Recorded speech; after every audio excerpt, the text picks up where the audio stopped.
কাল কখন বেরোবো? হ্যাঁ না, আমরা তো সকাল সকালই বেরিয়ে যাব, কিন্তু উজানের সঙ্গে তো একটু আলোচনা করার ব্যাপার আছে না? ও নিয়ে তুমি কিছু ভেবো না, উজান বাড়ি ফিরুক, তারপর আমি সঙ্গে কথা বলে নেব। আবার ফেরার অপেক্ষায় কেন? ফোন করেই তো কথা বলে নিতে পারো। ঠিক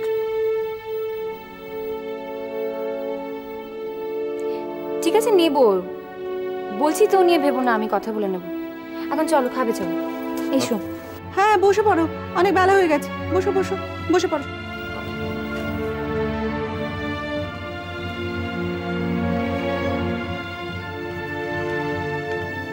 স্যার স্যার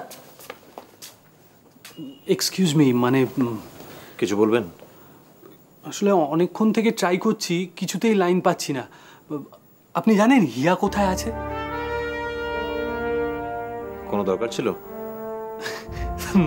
না মানে সেরকম কোনো দরকার নয়, আসলে ওকে একটা ছোট্ট থ্যাঙ্কস দেওয়ার ছিল। এইরকম খাওয়া তো জেনারেলি হয় না।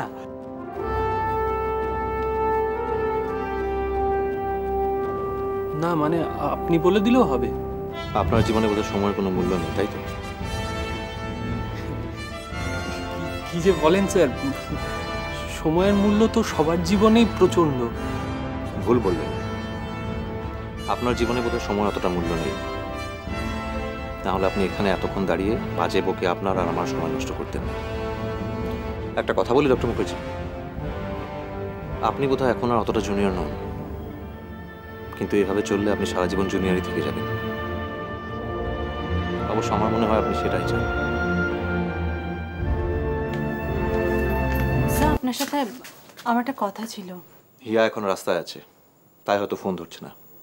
থ্যাঙ্কস জানাবেন তো, আমি বলে দেবো। স্যার হ্যাঁ, আর কিছু কথা আমি ডক্টর মুখার্জিকে বলেছি, ওনার কাছ থেকে শুনে নেবেন। ঠিক বললাম তো ডক্টর মুখার্জি?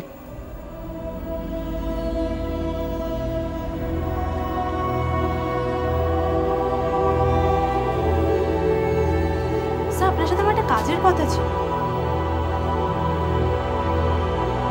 কাজের কথা? আর আপনার? বলুন।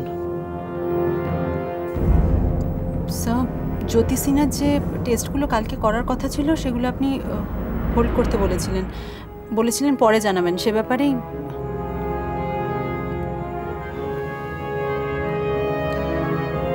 I am extremely sorry doctor. ঠিক আছে স্যার, মানে আপনি তো ঠিকই। ঠিক আছে, আপনি মিস্টার সিনহার ফাইলটা আমাকে দিন, আমি দেখে দিচ্ছি।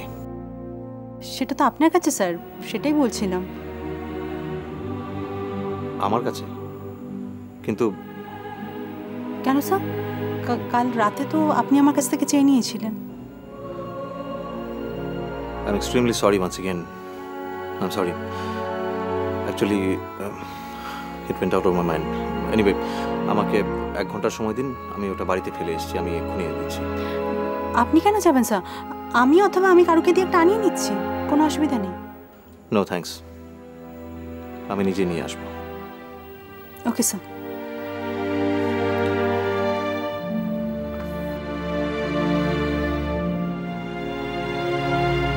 দাদা, খবর শুনেছ? কি হয়েছে? আরে কি একটা নিম্নচাপ হয়েছে, প্রবল ঝড় বৃষ্টির আশঙ্কা। এই হয়েছে আজকাল ডিপ্রেশন। কই ছোটবেলা থেকে তো এসব শুনিনি রে বাবা। প্রকৃতি প্রতিশোধ নিচ্ছে, বুঝলি বুনি, প্রতিশোধ নিচ্ছে। হবে না, চাঁদের পেছনে খোঁচা দিয়েছে না, হবে, এরকম হবে। ওহ দাদা শোনো না, ওফ যা হবে হবে, তুমি বসো তো এখানে। আরে কি বসবো? প্লিজ আরে আমার কাজ আছে তো। দেখো আমি কথা বলছি, শোনো শোনো শোনো, একটা কথা শোনো শোনো, বসো বসো প্লিজ, বসো না একটু। হ্যাঁ কি বলছিস? শোনো, আমি একটা কথা বলছি, শোনো। কি? এরকম ঝড় বৃষ্টি মাথায় নিয়ে এতটা রাস্তা না গেলেই নয়। তোর কি হয়েছে বলতো? আরে কে একটা কি ফোরকাস্ট করলো আর আমি সমস্ত কাজ ছেড়ে দিয়ে ঘরের মধ্যে বসে থাকবো? তুই হয় নাকি এরকম? তোমার কি কাজ গো এত? দুদিন পরে গেলে হয় না? ওই কি, আরে তুই জানিস ওই জমিটা নিয়ে ঝামেলা হচ্ছে। মিউনিসিপ্যালিটি 2 দিন বাদে মিটিং ডেকেছে, আর পাশের বাড়ি অবনীবাবু বললেন যে আমার যাওয়া দরকার, যেতে হবে। তা ট্রেনে যাও। ট্রেনে যাও? হ্যাঁ।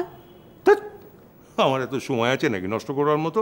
আরে দুর্গাপুর এক্সপ্রেসওয়ে দিয়ে চলে যাবো রে, মাখনের মতো রাস্তা, হু করে গিয়ে পৌঁছে যাবো। আরে বাবা সেটাই তো ভয় দাদা। কিসের ভয়? আরে বাবা, রাস্তা ভালো হলে ড্রাইভাররা এমন লাগাম ছাড়া গাড়ি চালায়। বাবা, তোমার টুথপেস্ট, টুথব্রাশ, তারপর তোমার ওষুধের পাউচ, ওগুলো একটুখানি আমাকে দিয়ে দাও।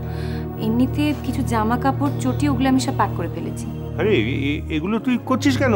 আরে আমি তো করতে পারি, আমার অভ্যেস আছে। আমার তো অভ্যেস নেই, সেজন্য একটু অভ্যেসটা করার চেষ্টা করছি।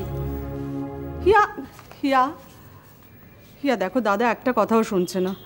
আমি বলি কি, এবারটা তুমি যদি না যাও, আসলে এই একটা ডিপ্রেশনে ফোরকাস করেছে না, ঝড় বৃষ্টি যদি হয় তাহলে। তাহলে তো আমাকে আরো বেশি করে যেতে হবে। মানে বাড়ি যদি কোনো বিপদ হয়, তাহলে আমি কি বাবাকে সেখানে একা ঠেলে দিতে পারি? আমাকে তো যেতেই হবে। চোরানা শোনে ধর্মের কাহিনী।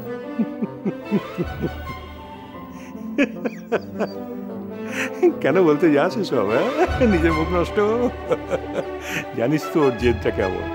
এ বাড়িতে কার জেদ কম আমি তো বুঝি না।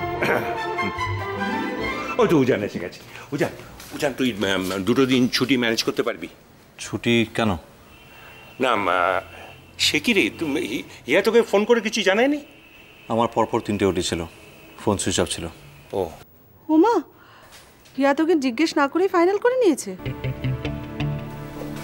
আশ্চর্য। তোমাদের কি বলার আছে একটু স্পষ্ট করে বলবে? না, অ্যাকচুয়ালি আমি কাল সকালে শান্তিনিকেতন যাচ্ছি। হ্যাঁ, তাতে মানে আমি বলছিলাম কি, হিয়াও সঙ্গে যাচ্ছে। তো রমত নেই তো? আচ্ছা, যার যেখানে খুশি সে সেখানে যাবে, তাতে আমার মতামতের প্রশ্ন আসছে কোত্থেকে?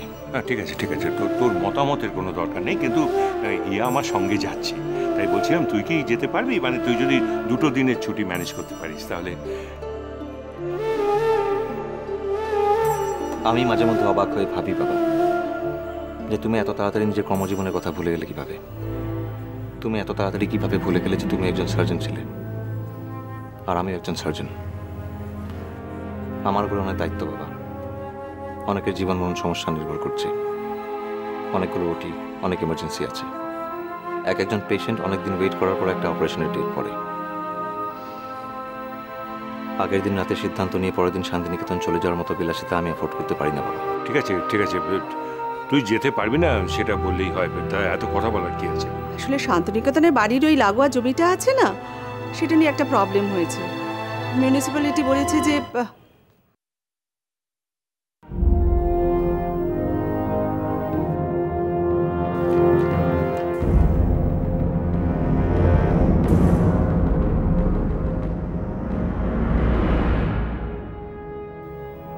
হাওয়া গরম, নিম্নচাপ।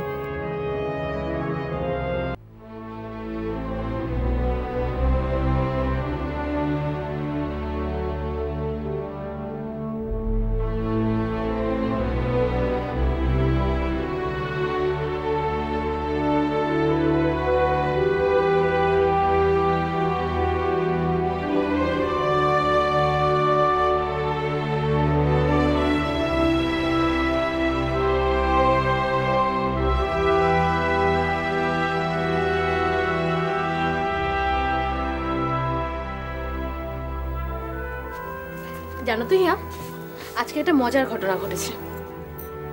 তাই?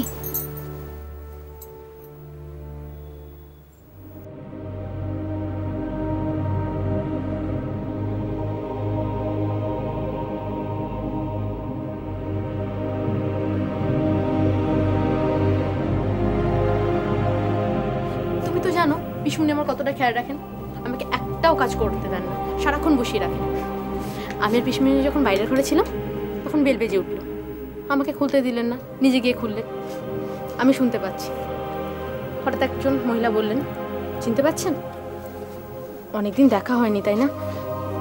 পিসমুনি কি বলছে জানো? বলছেন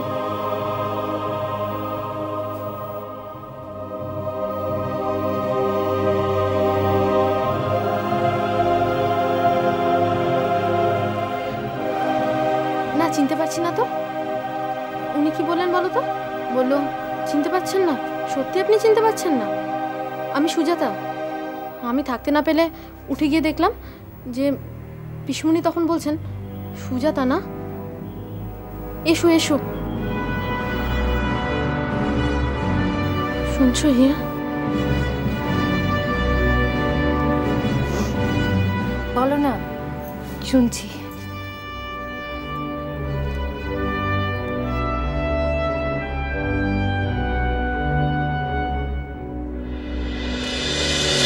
এখানে আকাশ নীল।